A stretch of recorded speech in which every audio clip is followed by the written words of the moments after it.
우리 모두 다 같이 사도신경 하심으로써 새벽 예배 시작하시겠습니다.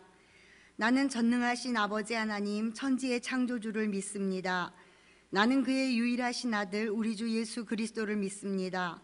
그는 성령으로 잉태되어 동정녀 마리아에게서 나시고 본디오 빌라도에게 고난을 받아 십자가에 못 박혀 죽으시고 장사된 지 사흘 만에 죽은 자 가운데서 다시 살아나셨으며 하늘에 오르시어 전능하신 아버지 하나님 우편에 앉아 계시다가 거기로부터 살아있는 자와 죽은 자를 심판하러 오십니다. 나는 성령을 믿으며 거룩한 공교회와 성도의 교제와 죄를 용서받는 것과 몸의 부활과 영생을 믿습니다. 아멘. 우리 모두 다 함께 찬송가 369장 찬양하시겠습니다. 369장입니다. 죄짐 맡은 우리 구주 어찌 좋은 친군지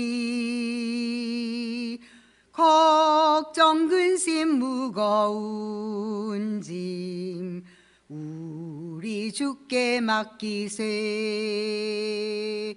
주께 고함 없는 고로 복을 받지 못하네. 사람들이 어찌하여 아랠 줄을 모를까. 시험 걱정 모든 괴로움 없는 사람 누군가. 부질없이 낙심 말고 기도드려 아뢰세. 이런 진실하신 친구 찾아볼 수 있을까. 우리 약함 아시오니 어찌 아니하릴까. 근심 걱정 무거운 짐 아니 진자 누군가. 피란처는 우리 예수 주께 기도드리세. 세상 친구 멸시하고 너를 조롱하여도 예수 품에 안기어서 참된 위로 받겠네.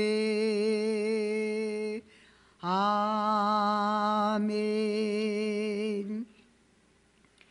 오늘 우리가 나누실 말씀은 로마서 14장 1절부터 4절까지 말씀입니다. 신약성경 258페이지에 있습니다. 제가 1절부터 4절까지 봉독하겠습니다. 믿음이 연약한 자를 너희가 받되 그의 의견을 비판하지 말라. 어떤 사람은 모든 것을 먹을 만한 믿음이 있고 믿음이 연약한 자는 채소만 먹느니라. 먹는 자는 먹지 않는 자를 업신여기지 말고 먹지 않는 자는 먹는 자를 비판하지 말라. 이는 하나님이 그를 받으셨음이라. 남의 하인을 비판하는 너는 누구냐. 그가 서 있는 것이나 넘어지는 것이 자기 주인에게 있음에 그가 세움을 받으리니 이는 그를 세우시는 권능이 주께 있음이라. 아멘. 오늘 바울 사도는 로마 교회에 보내는 편지에서 믿음이 연약한 자를 받고 비판하지 말라. 왜냐하면 그 사람의 모든 것이 하나님에게 달렸고 내가 관여할 문제가 아니라 이렇게 이야기를 하고 있습니다. 로마 교회에는 두 가지 문제가 있었습니다. 어떤 문제가 있었냐 하면 이제 유대인 제자들과 이방인 출신의 제자들이 서로의 관습과 어려서부터의 생활 습관이 다 다른 거로 이제 거기서 신앙 안에서 부딪히는 문제가 생긴 것입니다. 이방인 제자들은 육식을 거리낌 없이 하였고 유대인 제자들은 채소만 먹었습니다.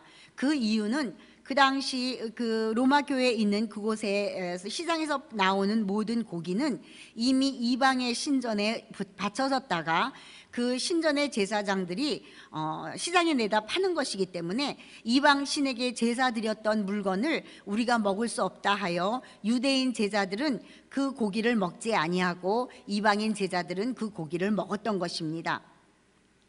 이방인 제자들은 거리낄 것이 없었습니다. 그들이 믿음이 없어서도 아니요, 하나님을 두려워하지 아니해서도 아니고 예수님을 섬기지 아니해서도 아닙니다. 그들은 어려서부터 그 고기를 먹는 것이 자연스러웠던 것이고 그저 일상생활이었습니다. 그것이 죄라는 의식이 전혀 없었기 때문에 이방인 출신의 제자들은 하나님을 섬기며 예수 그리스도를 구세주로 영접하고 믿음의 생활을 잘 하고 있음에도 그 시장에서 파는 고기를 먹었던 것입니다.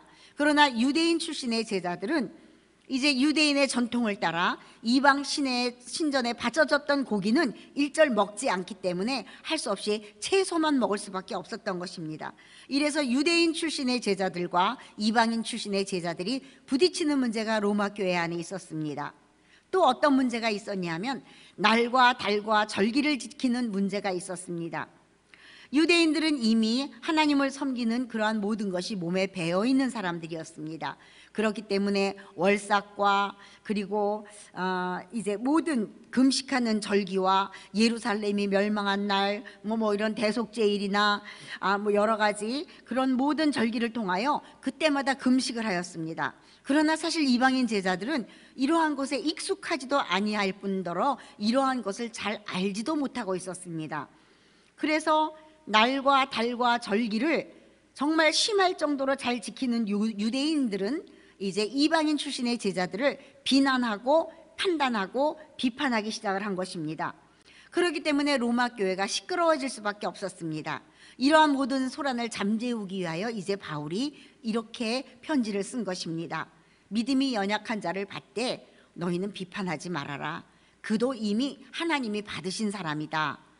그의 모든 행위, 그의 삶의 모든 것들은 이미 하나님이 받으신 것이고 그가 살아가는 모든 순간순간 일어서는 것이나 앉는 것이 다 하나님에게 달렸기 때문에 너는 너나 잘 믿어라. 이러한 얘기가 오늘 로마 교회에 보내는 편지에 씌어져 있는 것입니다. 그래서 로마서 14장 오늘 봉독은 안 했습니다만 6절부터 보면 나를 중히 여기는 자도 주를 위하여 중히 여기고 먹는 자도 주를 위하여 먹으니 이는 하나님께 감사함이요 먹지 않는 자도 주를 위하여 먹지 아니하며 하나님께 감사하느니라. 우리 중에 누구든지 자기를 위하여 사는 자가 없고 자기를 위하여 죽는 자도 없도다. 우리가 살아도 주를 위하여 살고 죽어도 주를 위하여 죽나니 그러므로 사나 죽으나 우리가 주의 것이로라. 이렇게 이야기하고 있습니다. 어떤 모양으로 섬기든지 어떤 삶의 과정을 거쳐서 이 자리에 왔든지 모든 것이 하나님이 받으시는 것이요 우리는 하나님을 사랑하는 그러한 믿음의 길을 가는 성도라는 것입니다. 그래서 모든 것이 하나님 앞에서는 받으실 만한 것이라고 바울은 역설적으로 이야기하고 있습니다. 그래서 오늘 여기서 바울이 무엇을 얘기하고 있느냐? 하나님 안에선 하나이다. 모든 사람이 다 지체이므로 서로 비난하거나 판단하거나 오히려 거칠 곳으로 그 앞에 두어서 넘어지게 하지 말자. 그저 하나님을 믿는 믿음, 예수 그리스도를 구세주로 영접한 그 은혜 안에서 서로 사랑하며 천국을 향해 함께 걸어가자. 이렇게 이야기하고 있는 것입니다. 또 오늘 여기서 바울은 비판은 하나님의 주권을 인정하지 않는 것이라고 이야기하고 있습니다. 비판하는 자는 하나님을 제대로 섬기지 않는 것입니다. 하나님의 주권에 대한 도전이라고 이야기하고 있습니다. 믿음은 다 분량이 다릅니다. 처음 믿는 사람의 분량이 다르고 모태신앙의 분량이 다르며 비록 모태신앙이라 할지라도 성령의 감동하심을 받아 열정적으로 믿는 사람과의 분량은 또 다른 것입니다. 우리는 그것을 판단해서는 아니 된다는 것입니다. 우리가 학교를 다니는 아이들이 다 가정마다 있을 줄 압니다. 공부를 잘하는 아이도 있고 못하는 아이도 있으며 건강하여 체육을 잘하는 아이도 있고 건강치 못하여 체육 시간에는 교실에 남아있는 아이도 있습니다. 시험을 잘 봐서 100점을 받고 상장을 받는 아이가 있는가 하면 자주자주 결석을 하여 하다못해 그 그러한 어떠한 상도 받지 못하는 그러한 아이들도 있습니다. 그럼에도 불구하고 그들은 다 학교의 학생들이며 그 학교를 다 졸업하는 학생들이며 학교를 졸업한 후에는 상급 학교로 진학하게 되는 자격을 받는 학생들인 것입니다. 교회 안에서도 이것은 마찬가지라고 바울이 이야기하고 있는 것입니다. 내 잣대로 평가하지 말라고 바울은 이야기하고 있습니다. 내 기준을 강요하지 말라고 이야기하고 있습니다. 그 사람의 믿음을 존중하고 그 사람의 삶을 존중하며 하나님이 받으시는 그 사람 자체를 존중하여 같은 지체로 여기고 사랑하라, 이렇게 로마서를 통하여 우리에게 이야기하고 있는 것입니다. 사순절 기간에 우리는 절식을 합니다. 요즘은 그런 전통이 많이 사라졌습니다만 제가 한 20년 전까지만 해도, 한 10년 전까지만 해도 사순절 기간 동안에는 고기를 먹지 아니하고 비린 것을 먹지 아니하며 맛있는 것을 피하는 그런 기간이었습니다. 그래서 40일, 그러니까 부활절을 앞둔 40일 기간 동안에는 그저 야채를 먹으며 기도하며 경건하며 거룩하려고 애쓰는 그러한 많은 분들이 계셨습니다. 지금은 뭐 많이 볼 수가 없지요. 예전엔 더했습니다. 성 프란시스가 있었던 그때 프란시스의 기도원에는 이제 40명의 제자들과 함께 성 프란시스가 사순절 기간 동안에는 육류를 섭취하지 않도록 서로 약속을 하고 경건 생활에만 전념하도록 서로 약속을 했다고 합니다. 그래서 그들이 정말 그 약속을 잘 지켜서 40일 그 기간 동안에 기도하며 경건에 이르기를 힘썼는데 그 중에 한 제자가 그만 참지 못하고 고기를 먹었답니다. 그런데 그 고기 먹는 모습을 성 프란시스와 그 제자들에게 들켰다고 합니다. 그때 성 프란시스가 어떻게 했을까요? 우리가 약속을 하였고 하나님을 섬기기로 약속을 하였고 예수님의 부활을, 그 순환을 기억하면서 우리가 우리 스스로를 경건하며 우리가 우리 스스로를 채찍질하여 하나님의 뜻을 알기에 힘쓰도록 하자고 약속하지 아니하였느냐, 이러고 책망한 것이 아니라 그 고기를 먹은 그 한 제자의 심령을 위하여 성 프란시스가 모든 제자들과 함께 그 고기를 함께 섭취하였다는 구전이 전해지고 있습니다. 그게 예수의 사랑인 것입니다. 뿐만 아니라 유명한 종교개혁자 쯔빙글리가 있습니다.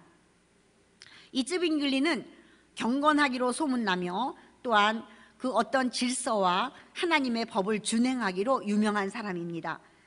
그런데 이 쯔빙글리도 사순절 기간 동안에 절식하며 겸허하게 하나님을 섬기는 가운데 있었는데 그만 어떤 제자 한 사람이 소시지를 먹었답니다.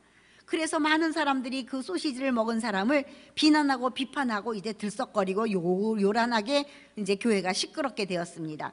그때 쯔빙글리가 어떻게 하였습니까? 소시지를 먹었습니다. 이게 하나님의 나라를 향해 가는 성도들의 바라는 것입니다. 우리는 다른 사람의 실수나 다른 사람의 부족함이나 다른 사람의 연약함을 비난하는 것이 아니라 다른 사람의 부족함을 덮어주고 감싸 안아주고 그 사람을 나보다 낮게 여기고 그 사람을 높이며 살아가야 하는 것입니다. 그래서 오늘 이 로마서 14장 1절부터 4절까지 봉독은 안 했습니다만 이 14장 전문에 이르는 내용을 보면 이렇게 로마 교회 안에서 서로를 비판하며 손가락질하며 내가 옳다, 네가 잘못됐다, 그리고 이것은 옳고 이것은 그른 것이다, 이거는 하나님을 섬기는 법이다, 이것은 잘못 섬기는 법이다, 이렇게 논란이 뜨거웠을 때 바울은 한마디로 일축하여 요약합니다. 하나님께 달린 것이다. 그리고 우리가 어떤 믿음을 가졌든지 믿음의 분량이 다르며 그 믿음의 분량이 다른 것을 비난하거나 지적하거나 판단해서는 아니 된다, 이렇게 말하고 있는 것입니다.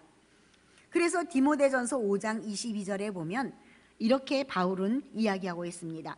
아무에게나 경솔히 안수하지 말고 다른 사람의 죄에 참여하지 말며, 이렇게 말씀하고 있습니다. 우리는 다른 사람의 잘못이나 부족함은 얼마나 잘 보는지 모릅니다. 또 얼마나 수군거리며 비난하는지 모릅니다. 나는 그렇지 않다는 것입니다.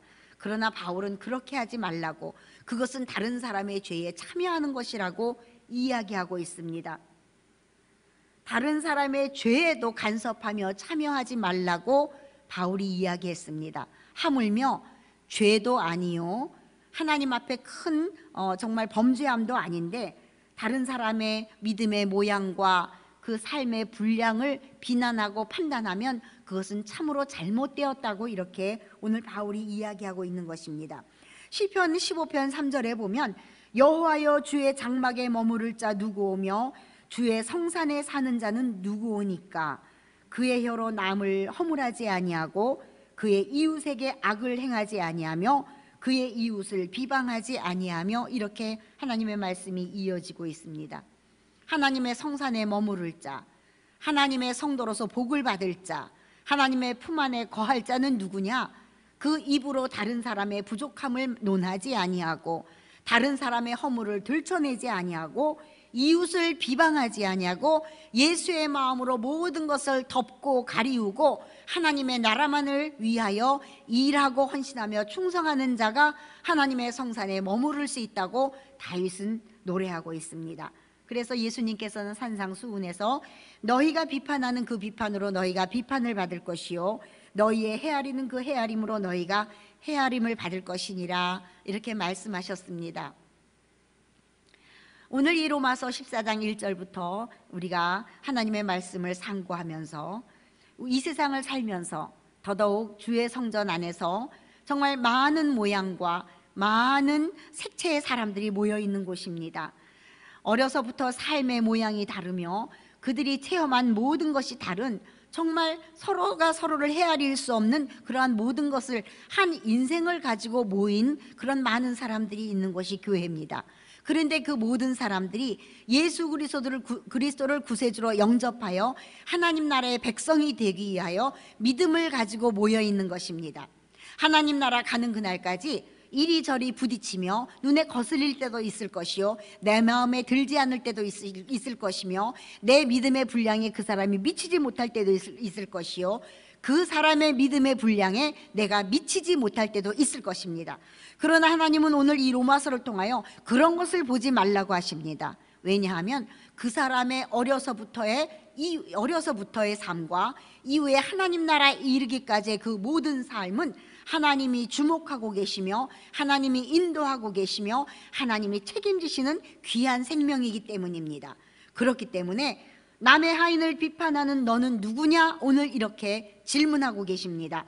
그가 서 있는 것이나 넘어지는 것이 자기 주인에게 있음에 그가 세움을 받으리니 이는 그를 세우시는 권능이 주께 있음이라. 다시 말하면 교회 안에서는 서로 사랑하며 하나님 나라를 위하여 동역하는 것이 있을 뿐 다른 사람을 비판하거나 비방하거나 다른 사람에 대해서 이러쿵저러쿵 논한다는 것은 하나님이 결코 원하지 않으시는 일이라고 오늘 로마서를 통하여 바울이 우리에게 알려주고 있습니다. 비록 이방 신전에 바친 그러한 고기를 할지라도 믿음을 가지고 먹으면 모든 것이 하나님이 받으실 만한 것이라고 바울은 이야기하고 있습니다. 말 한마디로 천냥빛을 갚는다고 합니다. 그런데 말 한마디로 천냥빛을 얻는 사람도 많은 것을 제가 보았습니다. 아름다운 말을 하시고 복된 말을 하시고 위로의 말을 하시고 긍정적인 말을 하시고 기쁨의 말을 하시고 감사의 말을 하셔서 우리들의 삶 가운데는 악한 마귀가 일절 발을 들이지 못하도록 우리들의 삶을 하나님의 축복으로 하나님의 보호로 지켜가시기를 간절히 부탁드립니다. 왜냐하면 우리는 행위의 열매를 먹는 사람이요 입술의 열매로 배부르는 사람들이기 때문에 그렇습니다. 잠언 12장 14절에 보면 사람은 입의 열매로 말미암아 복록에 족하며 이렇게 말합니다. 뿐만 아닙니다. 잠언 18장에 보면 사람은 입에서 나오는 열매로 말미암아 배부르게 되나니 곧 그의 입술에서 나는 것으로 말미암아 만족하게 되느니라. 말한 대로 된다는 것입니다. 그러면서 주님께서는 이사야 57장 19절에 무엇이라고 말씀하시냐? 입술의 열매를 창조하는 자 여호와가 말하노라. 우리의 입술에 말하는 모든 것을 하나님이 말씀하시는 모든 것을 창조하시고 우리들의 입술에 나오는 모든 것을 들으시며 그 말대로 행하신다고 신명기에도 말씀하고 계십니다. 예수 믿는 사람들은 말을 조심해야 됩니다. 마음속에서는 때때로 저 사람은 저게 부족하구나 생각이 들을 때가 있습니다. 입 밖에 내지 마시고 우리가 그것을 보고 듣고 깨닫게 되는 것은 그것을 위하여 기도하라고 하나님이 보여주신 것을 믿으시고 부족해 보이는 부분을 위하여 기도하시고 그리고 때때로 어려움을 당하는 사람을 보며 위해 기도해 주시고, 우리는 그저 기도할 때만 입을 벌려서 하나님께 영광 돌리며 하나님의 보호와 주의 성산에 머무를 자로 인정받는 여러분 되시기를 우리 주 예수 그리스도의 이름으로 간절히 부탁드립니다. 기도하시겠습니다. 할렐루야. 하나님 아버지 은혜와 사랑을 감사합니다. 하나님, 참으로 많은 사람이 모여 천국길을 갑니다. 많은 모양을 가지고 살아왔사오며 많은 삶의 형태를 가지고 살다가 우리가 우리 주 예수 그리스도를 믿는 믿음 안에서 하나 되었습니다. 예수의 사랑으로 하나 되게 하시고, 아버지, 그 사람의 섰는 것이나 넘어지는 것이 하나님으로부터 말미암은 것을 깨달아 알게 하사 하나님의 자리를 대신하며 비난하며 비판하는 죄를 범하지 말게 하시고, 오직 사랑으로 신앙생활을 하며 믿음으로 주의 교회를 지키며 헌신으로 하나님의 나라를 세우는 복받은 성도들 되게 하여 주시옵소서. 감사하며 예수 그리스도의 이름으로 간절히 기도드렸사옵나이다. 아멘. 하늘에 계신 우리 아버지, 아버지의 이름을 거룩하게 하시며 아버지의 나라가 오게 하시며 아버지의 뜻이 하늘에서와 같이 땅에서도 이루어지게 하소서. 오늘 우리에게 일용할 양식을 주시고 우리가 우리에게 잘못한 사람을 용서하여 준 것 같이 우리 죄를 용서하여 주시고 우리를 시험에 빠지지 않게 하시고 악에서 구하소서. 나라와 권능과 영광이 영원히 아버지의 것입니다. 아멘. 할렐루야. 하나님 아버지, 은혜와 사랑을 감사합니다. 오직 하나님을 찬양만 하는 입술이 되게 하여 주시옵소서. 위로의 입술이 되게 하여 주시옵소서. 은혜를 전하는 입술이 되게 하여 주시옵소서. 복음을 전파하는 입술이 되게 하여 주시옵소서. 사탄에게 속아 하나님이여 참으로 악한 것을 말하는 입술이 되지 아니하게 하시고 하나님의 나라와 의를 위하여 아름답고 복되게 사용되는 성령의 선한 도구된 입술이 되게 하여 주셔서 우리들의 입술의 아름다운 열매로 많은 사람이 새 힘을 얻게 하시고 입술의 열매로 교회가 든든히 서가게 하시며 입술의 열매로 지쳤던 자들이 힘을 얻게 하여 주시고 우리들의 입술의 열매로 낙심한 자가 소망을 얻게 하시며 우리들의 입술의 열매로 하나님의 나라가 확장될 수 있도록 축복하여 주시옵소서.